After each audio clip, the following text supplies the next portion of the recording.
jaa ngeen jëf mbokk yi ñaari waxtu jot na sëkk fii ci Walf TV bismillah ci xibaar tisbaar gi li ci gën a fës dañu am yére from fàcc ab accident gu métti mu am ci suba tey ji la ci fotoloog pàkk ñu ko ba oto bi yaboon reporteru Leral TV yi moo doon bi doon topp kon njiité réew Macky Sall ci tànki nemeeku yi mu amal jamono ji moo fa accidenté bilan bi nag diis na ndax lu ci tolloog ñetti doomu aadama ñoo ci jot a ñàkk seen bakkan ci saasi ci biir xibaar yi daa ngeen ci dégg leer yi nga xam moom lañ ci indi gannaaw bañ ko jàppee dàqaat ko Pape Ndiaye xibaar nekk fii ci Walf TV mi ngi janook waaye attekat bi ci jamono ji may àddoole ngeen di teewlu procureur de la république daal la muy sàkk mooy ñu tëj ko benn ati kaso gannaaw bu mu gisee ne la mu koy toppee daal moom moo ko def ci biir xibaar tam daa ngeen ciy dégg leer yi nga xam moom lañ ci indi ba tey ci wàllu xibaar ak càcc ñu nemmeeku ko ci diwaanu Mbàkke ak li ko wër lu ci toll ak juróom-ñetti école sàcc yi dugg nañ fa daaji bureau directeur ya daal di yóbbu lépp la fa nekkoon ci bagage yóbbee collectif muy kuréel gi ëmb directeur école yi nekkee ci diwaan bu yëkk ay kàddoom kon di sàkku daal ngir lu ni mel kat kilifa yi jël ci ay matukaay ci biir xibaar tam daa ngeen ci dégg kàddu yi nga xam ne nii moom lañ ci rotal ba tey ci wàllu xibaar njiite réew Macky Sall dañ kaa déclaré persona non grata fële ci diwaanu Kédougou mbooleem militant ak responsable parti ya nekkee ci diwaan ba kon te féete ci kujje gi ñoo ne bëggatuñ kaa gis seen diwaan boobule ci biir xibaar tam daa ngeen ci dégg kàddu yi mu ci rotal moom Moustapha Guirassy bon mbokk yi daal buñ ci boolee xibaar tàggat yaram yi dañ ci ànd ak Cheikh Ahmed Tidiane Gomis sëñ Cheikh asalaamaaleykum. maaleykum asalaam Seydina Omar Ba. ana lan moo gën a fees. football ak basket ñu ngi nag ci dernière ligne droite bi ci wàllu basket ak play off yi ak play down yi ak quart de finale coupe du Sénégal yi dinañ ci ñëw nu mu gën a yaatoo wax tamit li nga xam ne moom mooy lii di équipe Tëngéej football club ak Guédiawaye football club ak ki nga xam ne moom mooy Linguère de Saint-Louis ci jéego yu am solo yu ñuy def ci li nga xam ne moom mooy championnat football. li ci yéene kaay ci la ñuy fas yéene yëkkati jotaayu xibaar yi kon yéen mbokk yi saxoo déglu ko seetaan Walf TV asalaamaaleykum.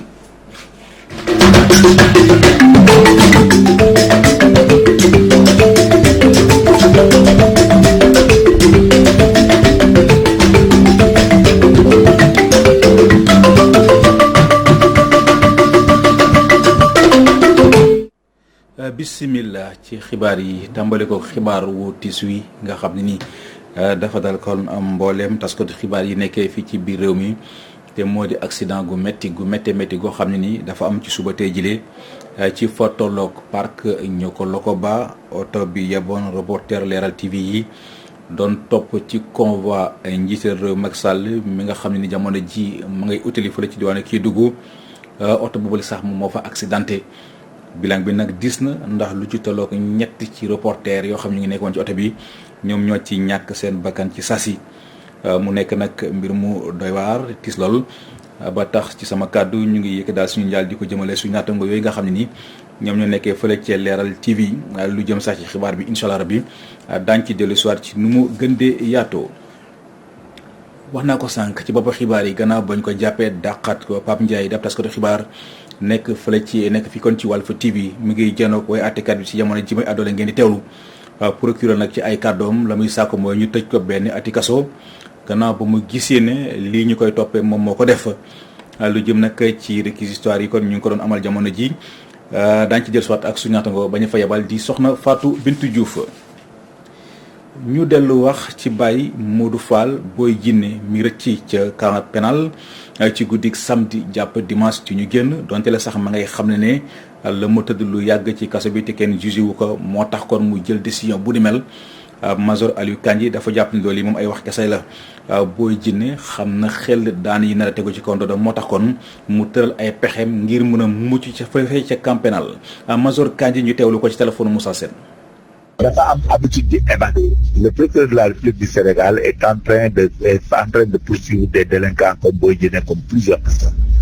Le procureur de la République c'est un responsable dañ ko confier que ñu sécuriser pays. Le cas de Boy Djiné yéen ñëpp xam ngeen ne bari na wax bari na coow. Voilà la preuve. Boy Djiné li tax mu daw xam ne procureur da ngi gëstu ay affaire am xam ne au bout du rouleau day toogaat ci kaso dañ koy sanctionné parce que dafa def ay fautes. Mais voilà mu dem. Voilà ñi ko doon jàppale di wax yëpp. Voilà le résultat. dañu war a am habitude di bàyyi justice def liggéeyam. gis nga mu nii mu dawee du longue détention yi tax mu daw. parce que dafa xam ne bu mu soobee danañ ko jàpp danañ ko tëjaat. looloo tax mu daw. fa mu jógee daw nag loolu mooy problème bi mooy surtout administration administration pénitentiaire defar nga xam ne haute sécurité la dafa def ba génn fa loolu moom administration pénitentiaire mi ngi def enquête le colonel Ba a ouvert une enquête danañ xam mais bu dee jinne la danañ xam bu dee dañ koy jàppale aussi danañ xam donc voilà que du longue détention yi tax ñuy daw ay criminel lañ dañuy def seen i délits yu dul jeex léegi nag buñ tombeeg justice boo xam ne day xool lépp comme ni ko procureur sëñ Bass di xoole xam nañ ne tôt ou tard du leen bàyyi parce que liñ def liñ jëf a bari du leen baax léegi nag moo tax dañuy muus bu ñu defee ay bruit utiliser ay leviers yoo xam ne pour génn kaso xam ne ça ne marche pas le procureur ne sait pas léegi voilà le résultat moo tax dañuy jéem a daw dem seen yoon. le fait que ñuy jékki-jékki di évadé wu est-ce que aussi nekkul luy décrédibiliser système bi. administration pénitentiaire en gros. parce que booy jinne rek mënu fa nekk di évadé chaque fois dans les prisons du Sénégal quand même. wala bu dee jinne la ñoom ñu xam ne jinne la bon léegi ñu xam ne mënuñu ko téye quoi ñu xool pexe bi ñuy def. cas bu mel ni bu amee c'est un coup dur qu'il faut élucider dañ koy xool ba mu leer parce que day décrédibiliser bien sûr. mu ngoog loolu day kàddu yoo xam ne ni ñu ngi ko nangoo ci kii dem major Aliou Kandji ak càcc ñu nemee ko fële ci diwaanu Mbacké ak li ko wër lu ci tolloog juróom-ñetti école sàcc yi nii dugg nañ fa dajji bureau directeur yi kon daal di yóbbu lépp la nga xam moo fa nekkoon ci ay bagage yóbbee collectif muy kuréel gi ëmb directeur école yi nekkee ci diwaan bu jokkoon di saako ci kilifa yi ngir li kat ñu jël ci ay matukaay ndax mëntu la wéyi Babacar Dieng moo jiite kuréel googule am na ci ay leeral yu mu ci indi ñu teewlu ko ci micro Modou Makhtar Sarr. avant ñuy préparer marché bi ci la ñu mooy femme de charge bi woote ne ma daal dafa am lu ko jaaxal ndax dafa ñëw gis ay salle yoo xam ne dañoo ubbeeku waaw bi ma ñëwee ñu constaté ma yónni sama ñaari jàngalekat yoo xam ne fi ñu dëkk soriwul ci la ñu xool ne daal salle des maîtres bi magasin bi ak bureau directeur bi dañ koo dajji. waaw yooyu daal xam na samba booy ñoo ko dajji. am na lu ñu yóbbu jël nañ fi ñetti keesu raamu papier. manifestation bi amoon ci buntu bi. nga xam ne yóbbulu bi yu bëri day jafe moo tax ñu jël ko nag làq nag benn ventilateur boo xam ne jëloon nañ ko mais ñu ngi ko làq ci côté bi foofu. bi moo nekk ci biir commune bi moom juróom-ñetteel bi école ndax yàggul dara rek sama naataangoo bay nekk Ndoyeen extension dajji nañu ay toilettes tam yóbbu porté waaw sëñ Bassirou aussi ci yoonu Kayel bi ay livres Bécherel ak Bled nañ fa jële bi ñuy ñëw di ma garder si aussi guddi googu dem nañ ci Cheikh Moustapha Fall ak Mame Mor Diarra. muy gën ñoo taxaw bu dee ci côté mairie bi mu ngi doon def effort waaye mën naa gën a yokk effort maanaam jàppale ñu ba subventionné ñu prise en charge gardien yi ndax dafay xaw a diis lool ci moyens yi ñu am ñu mën cee jël en charge gardien waaw bu dee nag ci préfet aussi mu gën a daal wax ñu yore kaaraange gi ñu gën a toppatoo école saytu école yi.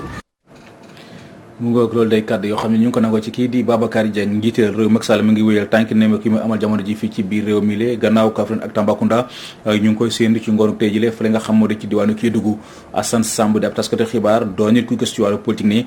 donte la tournée économique la waxoon waaye li ñu gis jamono ji tournée politique lay gën a niru Assane Samb ñu teewlu ko ci téléphone Isatine.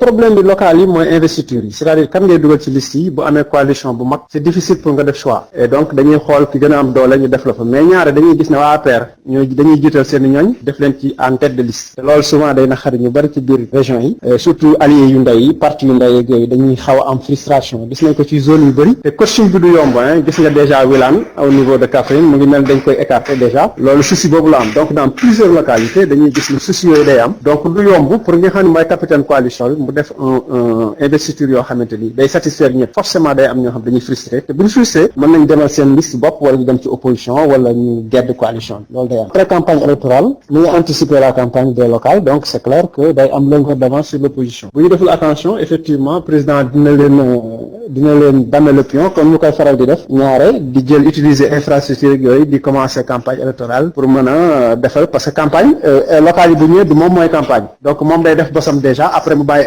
ay leader ñu dem donc mu ngi anticiper effectivement la campagne. mu ngoog loolu day kàddu yoo xam ne ñu ngi ko nangoo ci Assane Samb njiiteel réew Macky Sall nag dañu kaa déclaré persona non grata foofee nga xam moo de ci diwaanu Kédougou mboolem militant ak responsable parti ya nekkee ci diwaan ba konte féete ci ku jigéen ñoo ne bëgguñu ko gis seen diwaan boobulee ndax kat balaa nga ne naam da nga fay nekk njiiteel réew Macky Sall diir bu mu nekkee ci bopp réew mi amul lenn loo mën a duut baaraam ci Kédougou ne lii moo ko fa def bon bu amee visite économique bi muy def na ko def feneen waaye pas ci diwaanu Kédougou Moustapha Guirassi mu yëkkati kàddu yu ni mel ñu teewlu ko ci micro Soli Bourama Dabo. metti nag ñun membre opposition mooy lim ko tuddee visite économique ñu xam lim ci jublu te nag borom bi su la defee kilifa nga nekk kilifa kër wala kilifa diine wala kilifa parti ak foo ci mën a toll am na loo xam ne sa responsabilité nga wax ak say nit te tey jii li ñu jàpp mooy ni lii trompé nit ñi la mooy amoon na problème ay jafe-jafe mars bëgg na xool popularité am benn te mi ngi koy xoolee loolu moo ma gën a metti acteurs yi fi nekk yëpp opposants yëpp mooy mi ngi koy nattee ci gox yu mel nii am ni yaakaar ni duñu comprendre dara wante nag am na ñu comprendre parce que gisuma fi kenn gisu fi du xale du jigéen du mag gis fi investissement boo xam ni mën nañ ne ni lii mën na changer visage u Kédougou te ñun ci sunu déclaration opposition minimum bi ñu ko laaj sax mooy 50 entreprises c'est même une honte pour une région comme celle-là ça veut dire qu'il y en a même pas une ou deux entreprises yoo xam ne portées par des enfants de la région jigéen yi am seen récolte wala góor yi ko am wala jeunes yi ko am mënuñu def dara tey jii te amoo chemin de fer réew bii mës a développé ci àdduna laa wax chemin de fer réseau ferroviaire dafa nekk réseau boo xam ni c'est stratégique gox bu mel nii am vocation naturelle boo xam ne tourisme la yaa xayti nga defal ko aéroport parce que benn investisseur sérieux moo dul jël yoon bi wala jël oriental wala xaw ma et cetera pour def 1 heure ou je veux dire 1 jour ci yoon bi pour ñëw toog demaat 1 jour alors que moom en 1 jour il peut faire 5 pays. Kër Momar Sarr tu woon la lool ngir dalal doomu aadama yi defoon déplacement ngir fekkee si tournée économique bu Moustapha Diop muy jaraafu Louga tàmbale ci biir région bu Louga Jumoru Ka mi maire Kër Momar Sarr profité si kon daal di fësal jafe-jafe yi nga xam ne ni seen commune mi ngi koy dëkk di ko jànkonteel lu ci demee ni wàllu courant ndox ak yoon dañuy dem ca Kër Momar Sarr fekk fa Omar Kayre. bu fekkee Macky Sall amaloon na ab tournée économique ci Sine Saloum Moustapha Diop moom dafa door ab tournée politique ci biir département bu Louga doore ko ci commune bu Kër Momar Sarr. monsieur le ministre dina yóbbante nuyoo ak cant ci président de la république Macky Sall. commune de Kër Momar Sarr ñoo ngi ci gannaawam tey ñoo ngi ci gannaawam ëllëg caaw bi ndax bare na laissez en bois la caravane passe. Moustapha Diop di jëwriñ ji ñu dénk wàllum industrie nekk tamit jaraaf bu Louga mu ne dafa bëgg a dajalewaat militants yeeg sympathisants yi nekk ci biir Benno Bokk Yaakaar ngir élection locale yi di ñëw ñu gagné 17 communes département bi yépp. président Macky Sall tey dañoo war a booloo jàppale ko ndax c'est un patriote xam naa ne fa mu bëgg a jëme Sénégal bu ko gars yi jàppee incha allahu rabi dana ko fa yóbbu kon ñu gën a takku. militant ak sympathisant yi dëkk ci Kër Momar Sarr ci teewaayu Moustapha Diop bi la ñu jaare ngir bëgg seeni jafe-jafe yi ñu andil leen ci ay saafara bokk na ci yoonu Louga Kër Momar Sarr liggéey bi nga xam ne dooroon nañ ko ngir tabax centre de santé Kër Momar Sarr tamit ñu dooraat kon gannaaw ba mu taxawee lu yàgg. beneen bi mooy wàllu ndox bi am nañu dëkk yu am ndox waaye am na dëkk yu des kana sa kaddu war na ci mën a yeggaale rek pour que ñeneen ñi des ñoo mën a am ndox am nañu juróom-ñeent fukki dëkk ak juróom ñaar fukki dëkk moo ci am courant. Moustapha Diop la mu leen tontu moo di ñu dalal seen xel. président Macky Sall jël na ci engagement village yëpp incha allah rabi daan def liñ ci mën lépp ba village yëpp am électricité mais également ndox mi mën a baawaan comme la dëgër fi lay jógee. Oumar Kayre Louga Walfadjri. jaajëf Omar Kayre ñu ngi lay sant di la gërëm jongante bokk mel yi jëm Mamadou Bay di sëy mi maire commune Ndiarème Limamoulaye samp di leen kon fas yéene bokkaat ci yile élection juróom-ñaari at gannaaw ba mu nekkee ci bopp mairie ba Mamadou Bay di sëy nee na liggéey na ca dëkk ba loo xam ne ni ñëpp ci teg seen i gët dañuy dem ca Ndiarème Limamoulaye fekk fa Théodore Semedo. élection gox-goxaan yi di ñëw kii di meeru Ndiarème Limamoulaye de Mamadou Bédi Seye sampaat na ndëndëm ñu jël la dénk la destiné commune bi ma ànd ak ñoom ba tey ñu ngi presque ci juróom-ñaari at ñu war a delluwaat ñoom ñëpp ñu àndandoon ne ma dañoo bëgg nga jiite liste bi pour mu nekk suñu candidat pour un deuxième mandat. moom gannaaw bi nga xam ne da doon amal benn meeting d'investiture bu mag jot naa sàkku si ay ñoñom ñi nga xam ne ñoo sëqal ak ñoom ku jéey politique bi te ñu bokk ay gis-gis daal di ñëw liggéey ak moom ngir ñu mën a suqali seen gox. mais Ndiarème ni ko yàlla dimbali mu réaliser ko benn commune mënu ko réaliser kon ñun Ndiarème dañu ànd ak dimbalal yàlla mais dañoo bokk ndey bokk baay Ndiarème ngay ñëw doo xàmmee benn parti fii kenn xamul kenn bokk mais ñoom dañoo décider ànd ak ñun ñu àndaloo ci combat bi ñu dëgmal pour intérêt Ndiarème Limamoulaye benn appel rek laay lancé mooy ñi nekk candidat te jàpp ne war nañ ñoom ñu àndaloo liggéey nañu ñu fekk suñu ñu àndaloo liggéey parce que liggéey bi du liggéey bu ñu yóbbu suñu kër liggéey askan bi la kon ku nekk war na mën a ñëw ñu àndandoo ci Ndiarème liggéey askan bi te ñu fàtte suñu bopp parce que ñun ñëpp dañoo war a nekk benn bokk ndey bokk baay pour intérêt parti bi mais surtout pour intérêt président Macky Sall. Mamadou Bédi Seye jeexal na ay kàddoom di sax responsable yi nga xam ne ñoo faree ci nguur gi daal di ñëw boole seen doole ngir mën a am ndam ci élection bokk moomeel yi di ñëw ki ne ko yéen fi si diwaanu Ndiarème Limamoulaye Théodore Semedo pour Walfadjri. jaajëf Théodore Semedo askan wu dëkkee fa la jokku noonu Kër Ndiaye Lo ak mboolem cité yi nekkee fu fekkee tund wa nee na daal ànduñu ci xalaat bi nga xam ne ni moo tukkee ci Omar Gueye muy jiw ñu dénk wàllu mbir yi te mooy jël seen dëkk bi daal di koy rattaché ci gox bu ci mel ni Sangalkam kuy wàlliyaan da fekk na sa dëkk moo tëggul muy Mbambilor de Sangalkam bëggatuñu ku leen rattaché ci benn commune seen commune bopp moom la ñuy laaj ab doxum ñaxtu moom la ñu amal démb ñenn ci ñoom am nañ ci ay kàddu yu ñu ci rotal ñu teewlu leen ci micro Nazib Sagna. Kunun Kër Ndiaye Lo Kër Daouda Sarr Kunun Ngalab cité Mbaba Guissé ak cité yi nu wër yëpp bari na trop ñooy ñaan sunu commune la ñuy soxla ñuy xamal Macky Sall nag ne am na wax yu ñu koy wax dañu koy nax nun dëkk yii sunu commune la ñu bëgg Macky Sall ñu ngi lay ñaan yow mi xam ne yaay président de la République nu ngi lay ñaan sunu commune nun ñaanuñu commune ministre ñaanuñu ko député ñaanuñu ko maire ñaanuñu ko kenn dëkk yëpp xam ne mooy dëkk cosaan boo fi déggatam am na commune sauf Kunun. doxu ñaxtu bi ñu dox tey dafay wan ne askan wépp ànd nañ si te kilifa ga sa kaw ministre bi nga xam ne mooy gérer gox-goxaan yi la mu wax ne nit ñi ànd nañ si doxu ñaxtu tey bi wane na ne loolu du dëgg. taxawul waxu ku daanu sareet la ñu d'accord kay mooy la ñu béroo leen 2013 ba léegi moom la ñu bëgg mu ne mooy commune Kunun Kër Ndiaye Lo bëggatuñu bokk Mbambilor te bëgguñu ku ñu taf Sangalkam comme li ko waa ji bëggee ñuy dellu nag di ñaax ak di o kilifa gi président Macky Sall moo jaboote ñëpp ñi ñëpp jabootañ la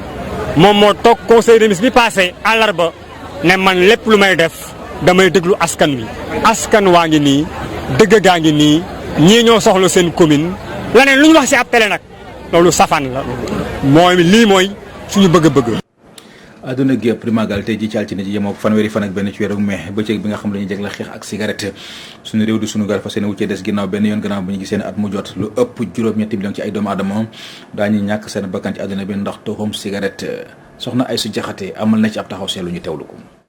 ci fanweeri fan ak benn ci weeru mai gi la ñuy màggal àdduna wërgal këpp bëccëg gi ñuy xeex li nga xam ne moo di tox initiative boobule nag mu ngi jógee ci organisation mondiale de la santé ni ki at 1987 ba tey ca noonee ñu cay fàttali ak a tàggataat ñi nga xam ne ñu di toxkat yi ngir ñu wàññi wala bàyyi li nga xam ne moo di tox ndax lu jëm ci wàllu tabagisme bokk na ci ñaareelu lim ci faatu ci ay doomi aadama ndax ci àdduna gi yépp lu toll ci juróom-ñetti millions dinañu faatu at gu jot file ci Sénégal nag lu jege million daanaka dina faatu ci at gu ne te tox moo koy waral di ci wàllu góor ñi ba ci jigéen ñi la koy firndeel nag mooy rapport principal Sénégal bu ANSD bu ati 2015 ñoom dem nañ sax ba xam ne tabagisme daanaka ñëpp la laal ci àdduna wërngal këpp mu dib épidémie yemu ca ne juróom-benn simili gu jot kenn ci doomi aadama dina ñàkk bakkanam ndax tox lu ko weesu bëccëg gu ne kenn dina faatu ndax tox moo ko waral ci doomu jàngoro ja mu am ña nga xam ne nag ñoom ñooy jëfandikoo li nga xam ne moo di cigarette daanaka dañu ñàkkloo seen njaboot li nga xam ne moo di koom yokku dépense ci njaboot gi waaye tamit lu jëm ci wàllu koom doo ko gis ndax loo war a denc doxee ko ñi nga xam ne ñoo di jëfandikoo cigarette nag bokk na ci li gën a fitnaal àdduna wërngal këpp ci wàllu santé publique loolee ay expert daal di ko dëggal ci ay rapport yu ñu jot a fësal dem sax ba Afrique ñu door fi ab campagne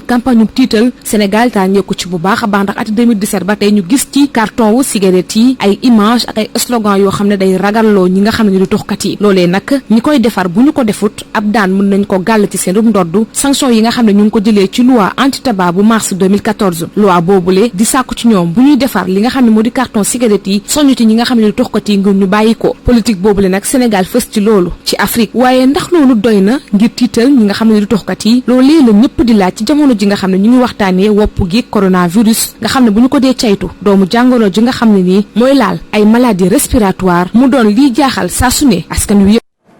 jërëjëf soxna Aïssa Diakhaté ñu dellu wax ci dogal bi nga xam ne waa CEDEAO jël nañ ko daal di aj ci réew Mali gannaaw coup d'état ba nga xam amoon na fa Seydina Omar Seydi ab économiste ma ngay sàkku daal ci CEDEAO économie xoolaat bu baax a baax décision yi jël ndax mën na am njeexital ci seen réew yooyu lee Seydina Omar Seydi ñu teewlu ko ci micro Mamou Diaby Gassama. pour le moment sanctionné nañ ko dañ ko génne ci CEDEAO mais boo xoolee bii ak bële nga xamante ne bi ñuy doon a renverser IBK directement c'était catégorique dañ ni def embargo Mali au-delà boo jëlee ci Sénégal ak Mali rek mais zone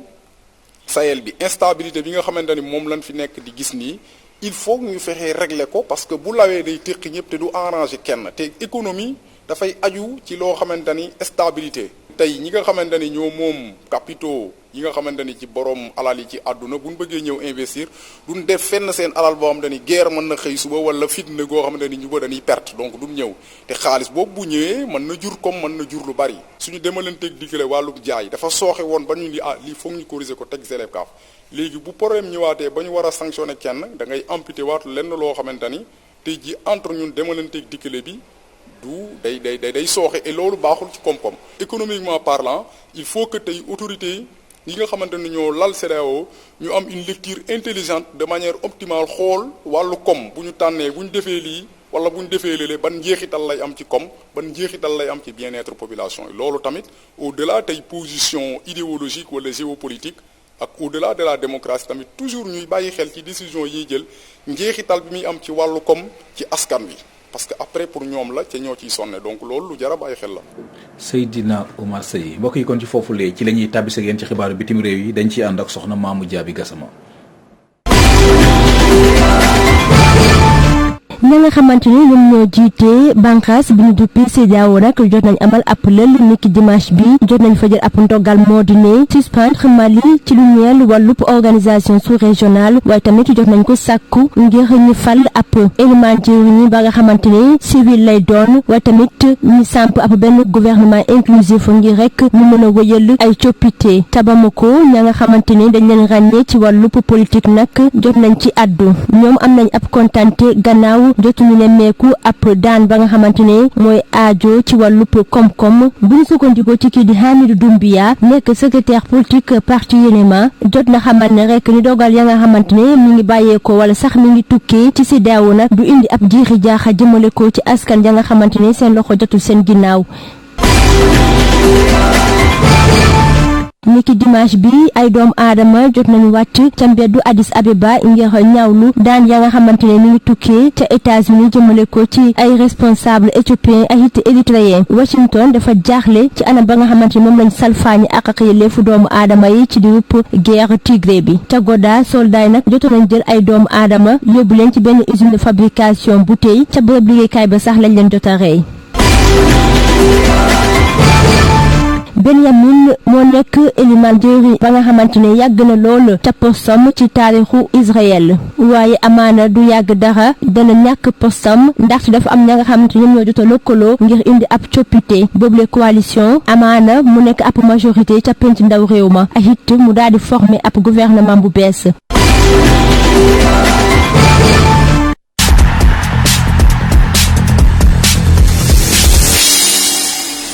xibaar tàggat yaram yi dañ ci ànd ak Cheikh Ahmed Tidiane Gomis seen Cheikh asalaamaaleykum. maaleykum salaam Seydina Omar Ba. football championnat professionnel bi tàmbale ak Teungueth FC. waaw Seydina Omar Ba Teungueth football club ci derby des Africains boobu wala derby Dakar waa bi amoon Amadou Barry dafa mujjee jël ndam li ci kaw Jaraaf am na yeneen résultat ñu ñëw xool lan la résultat yooyu def ci classement bi ñu xool léegi résultat yi. ci li nga xam ne moom mooy AS Pikine gannaaw bi mu amoon défaite bu métti fële ca Déni Biram Ndaw daan na Dakar Sacré ñetti bal ci dara gis nga Mbour Petite Côte tamit am na ndam match choc bi Casa Sport Génération Foot ndam demul ndam dikkul kenn dugalul dara kii nga xam ne Célèbre Excellence moom ak Stade de Mbour ndam demul ndam dikkul kenn ku nekk dugal na benn bal ñaari tali Gorée moo nekkoon match bi nga xam ne moom mooy match bi ñuy wax ne mal classé ñoom ñaar ñëpp ñoo nekk ci zone de relégation bi gannaaw bi nag ñaari tali moo daan ñaari bal ci benn jàmbaar daan AS Douane benn bal ci dara lan lay joxe ci classement bi ñu xool classement bi lan la fay joxe ñu xool kan moo nekk ci kaw gis nga Teungueth Football Club mooy premier topp ci nag AS Pikine ñaari poñ de ko ñoom ñaar ñoo tolloo nombre de matchs yu ñu joué 17 Génération Foot ñëw am fanweeri poñ ak benn mais ca suuf xoolal ñaari tali moo nekkoon temps yëpp ba ñuy door ndaare waaye nag yéeg na léegi ñaari tali moo yéeg ci kaw dégg nga kon nag dana metti lool moom mooy di nga xam ne moom mooy Ligue 1 Sénégal te nag des na 8 journées ah Seydina. kon des na lu bari la. ah 8 journées bariwul bari na de. ba déet Seydina bari na bariwul voilà bare na barewul parce que fu mu nekk nii défaite interdite voilà. bu ñu jógee ci Ligue 1 Cheikh dañuy wax ci wàllu Ligue 2. Ligue 2 foofu tamit kii di Guédiawaye football club ak équipe bi nga xam ne moom mooy Linguère bu Saint-Louis ñoom ñoo am ndam yu am solo ci journée bi ba tax na ñoom ñoo nekk ci bopp raw gàddu gi ci suuf nag li ma doon wax rek saa ci waa ñaari tal ak Gorée xoolal ci suuf jamono bu Fatick mooy avant Ndaare Africa Promo Foot moom mooy li nga xam ne moom mooy Ndaare kon ñaari équipe région bu ñu góorgóorlu rek boobatu ñooy wàcc. ñu wax léegi ci wàllu basket championnat national ñu soxol jigéen ñi d'abord. non loolu coupe du Sénégal la. jigéen ñi coupe du Sénégal la jigéen ñi li am ba am moom mooy résultat yi la ñuy dem ci match aller yi du play-off mais quart de finale coupe du Sénégal la Jaraaf Gia gis nga résultat yi ki nga xam ne mooy Duc kon nag Jaraaf Duc ville de Dakar ak ISEC jël nañu option bu baax ci match aller bi mu des match retour bi. waaw ñu wax léegi ci góor ñi. góor yi foofu la play-off am. ñu ñëw ci play-off yi résultat yi mu ngi nii kon nag fii fu mu nekk nii AS Ville de Dakar moo daan ci aller quart de finale play-off USO 60-54 Duc daan Louga Basket Club 73-67 GIA moom dafa lajj Saint-Louis Basket Club moo ko daan 65-58 match bi rek dañ ko dàq ba beneen yoon Douane UGB waaye nag il faut mu leer mooy que lii fu mu nekk nii gis nga Ville de Dakar xam nga moo daan aller léegi nag bu dee retour dañ ko daan day am bel mooy ñetteeli match bu ñuy seet kat mooy gagné mu ngi noonu léegi ñu ñëw ci play down yi